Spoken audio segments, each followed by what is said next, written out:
কণ্ঠ আমরা হারিয়ে ফেলেছি, যার কোনে ইহুদি, খ্রিস্টান, নাসরা, বৌদ্ধরা আজকে মুসলমানদের গলা চেপে ধরেছে। জোরে বলেন ঠিক না ঠিক?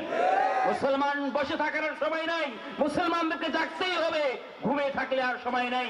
আজকে মায়ানমারে আজকে লক্ষ লক্ষ মা বোনদেরকে ওজরে তাদের চোখের পানি ছেড়ে কান্না করতেছে, লক্ষ লক্ষ মা বোনদেরকে, শত শত মা বোনদেরকে ধর্ষণ করে তারা মা বলি মুসলমান মা বলির ইজ্জত কেড়ে নিচ্ছে। শুধুমাত্র কেবলমাত্র মুসলমান তাদের প্রতিবাদী চেতনা, প্রতিবাদী কণ্ঠস্বর তারা আজকে হারিয়ে ফেলেছে। জোরে বলেন ঠিক না ঠিক?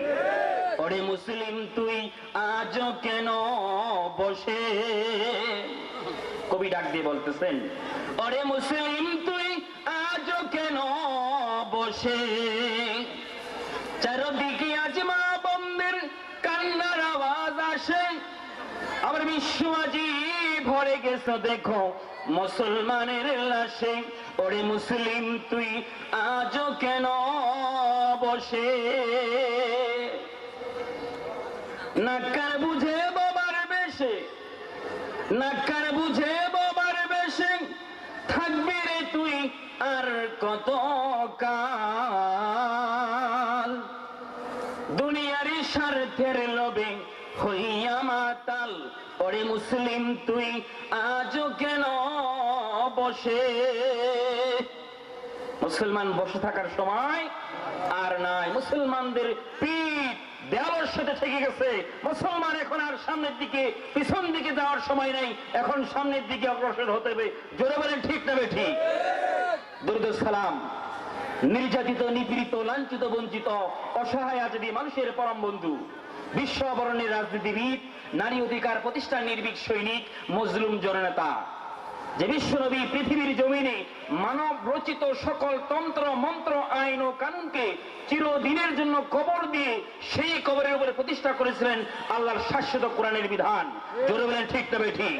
নিজে রাষ্ট্রপতি হয়েই আল কোরআন দিয়ে সমাজ পরিচালনা করেছেন, রাষ্ট্র পরিচালনা করেছেন, কোর্ট কাছারি আইন আদালত ফায়সালা দিয়েছেন কোরআনের বিধান দিয়ে। যে বিশ্বনবী এই বিধান কোরআনের বিধান প্রতিষ্ঠা করতে গিয়ে তাইফের ময়দানে রক্ত ঝরালেন, উহুদের ময়দানে দন্দন মোবারক শহীদ করলেন। শুধু কি তাই, আবু জেহেলের তৈরি করা জেলখানা শিহাবে আবি তালিবে এক নয় দুই নয় দীর্ঘ 30টি মাস কারারুদ্ধ জীবন যাপন করলেন যে বিশ্বনবী, সে বিশ্বনবীর উপর দুরূদ সালাম সকলে বলি সাল্লাল্লাহু আলাইহি ওয়াসাল্লাম। সম্মানিত হাজিরিন, ভূমিকায় কথা নিব না, সরাসরি কোরআন থেকে আলোচনা শুনবো। জোরে বলেন ঠিক না ঠিক? যেহেতু তাফসিরুল কোরআন মাহফিলের নাম দেওয়া হয়েছে, এখানে কোনো কিসসা কাহিনী হবে না, কথা হবে কোরআন থেকে। আল্লাহ রাব্বুল আলামিন বলেন, সরাসরি কোরআন থেকে চলে যাই, সামিউল কোরআন সালাসা, কোরআনের শ্রোতা 3 ভাগে বিভক্ত। জোরে বলেন কয় ভাগে? 3 ভাগে। আল্লাহ রাব্বুল আলামিন বলেন সামিউল কোরআন সালাসা, কোরআনের শ্রোতা 3 ভাগে বিভক্ত। কয় ভাগে? 3 ভাগে। নাম্বার 1, 1 নাম্বার মুমিন। আল্লাহ রাব্বুল আলামিন সূরা মুমিন নামে একখানা সূরা নাযিল করেছেন। জোরে বলেন সুবহানাল্লাহি বিহামদিহি। নাম্বার 2 মুনাফিক।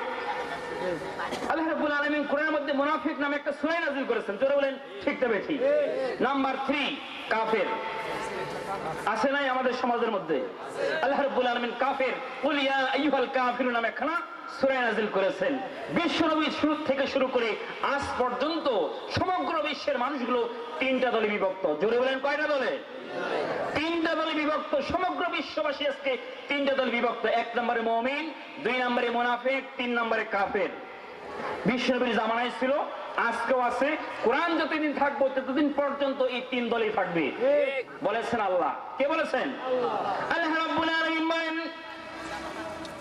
সূরা আনফাল 8 নম্বর সূরা, সূরা আনফালের 2 নম্বর আয়াত, ইন্নামাল মুমিনুনা আল্লাযীনা ইযা যুকিরাল্লাহ ওয়াজিলাত কুলুবুহুম ওয়া ইযা তুলিয়াত আলাইহিম আয়াতুহু যাদাতুহুম ঈমানা, যাদাতুহুম ঈমানা ওয়া আলা রাব্বিহিম ইয়াতাওয়াক্কালুন। জোরে বলেন আল্লাহু আকবার। আল্লাহ রাব্বুল আলামিন বলেন, ও নবীজি, আমি আল্লাহ রাব্বুল আলামিন আলামিন বললাম সমগ্র বিশ্বের মানুষগুলো আজকে তিন শ্রেণীতে বিভক্ত। নবীর উপর যখন কোরআন নাযিল হয়, আল্লাহর নবীজি মুহাম্মদুর রাসূলুল্লাহ, সকলে বলি সাল্লাল্লাহু আলাইহি ওয়াসাল্লাম, আল্লাহর নবীজি যেমন বক্তব্য দিতেন, যখন বক্তব্য দিতেন, কোরআনের মাহফিল করতেন, কোরআনের তাফসীর করতেন, আল্লাহর নবীজি মুহাম্মদুর রাসূলুল্লাহ ওই নবীজির কোরআন তাফসীর মাহফিলে কোরআনের শ্রোতা তিন দলে বিভক্ত ছিল। কয় দলে? তিন দলে। এক নম্বর হলো মুমিন। আল্লাহ বলতেছেন